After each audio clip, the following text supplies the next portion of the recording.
Autrefois, dans un immense empire s'étendant au-delà des mers, vivait un grand roi redouté. Personne ne pensait qu'il pût régner un monarque plus puissant ou plus riche. Le roi lui-même finit par croire qu'il n'existait pas sur terre un homme capable de surpasser sa grandeur. Le souverain fit proclamer que, dorénavant, tout le monde l'appellerait son invincible magnificence, grandissime immensité, infinie resplendissante majesté. Et il ordonna aux gardes d'arrêter quiconque ne le nommerait pas ainsi. Un jour, le capitaine des gardes se présenta devant lui. Mettant un genou à terre, il lui dit « Ô invincible magnificence, grandissime immensité, infinie resplendissante majesté, nous avons ici un homme qui refuse de vous appeler ainsi. » « Amenez-le-moi, ordonna le roi. Les gardes lui amenèrent un vieil homme. « Qui es-tu » lui demanda le roi. « Je ne suis qu'un vieux marchand, je vis avec ma femme dans une petite maison en haut de la montagne, » répondit le vieil homme. « Et qui suis-je » lui demanda le roi en le regardant sévèrement dans les yeux. « Vous êtes le roi, » dit calmement le vieux marchand.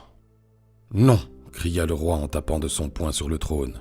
« Je suis l'invincible magnificence, grandissime immensité, infinie resplendissante, très extraordinaire, absolument unique majesté. »« Sire, » répondit le vieil homme, « vous êtes en vérité un grand roi, mais je ne vois pas ce que vous avez de si... » Le roi furieux le fit jeter en prison. Un an plus tard, le vieux marchand fut libéré et retourna chez lui. Quelques jours après, les gardes l'amenèrent à nouveau devant le roi. « Cet homme refuse toujours de vous appeler correctement. Ô invincible magnificence, grandissime immensité, infinie resplendissante, et plus que jamais unique majesté. »« Jetez-le en prison, » dit le roi, « il finira bien par apprendre. »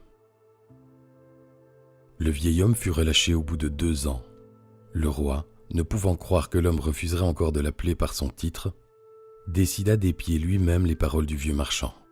Une nuit, il se rendit furtivement chez le vieillard. En arrivant, il entendit par une fenêtre ouverte le vieil homme s'entretenir avec sa femme.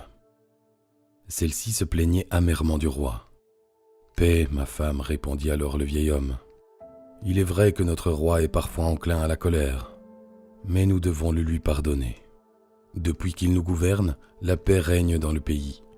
La population mange à sa faim et il garde les impôts à un taux raisonnable.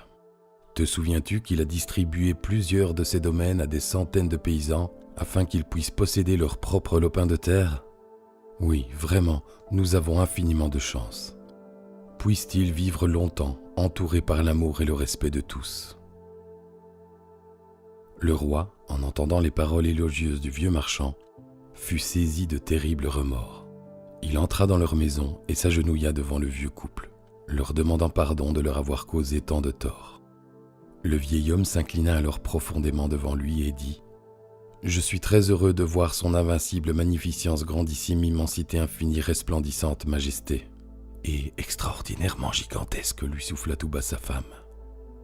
Le roi, surpris, lui demanda « Pourquoi, mon ami, m'appelles-tu maintenant ainsi, alors que j'étais injustement emprisonné pour n'avoir pas prononcé ces mêmes paroles ?»« Majesté, » lui répondit le vieil homme, « seul le plus grand d'entre tous les hommes sait reconnaître ses fautes et demander humblement pardon.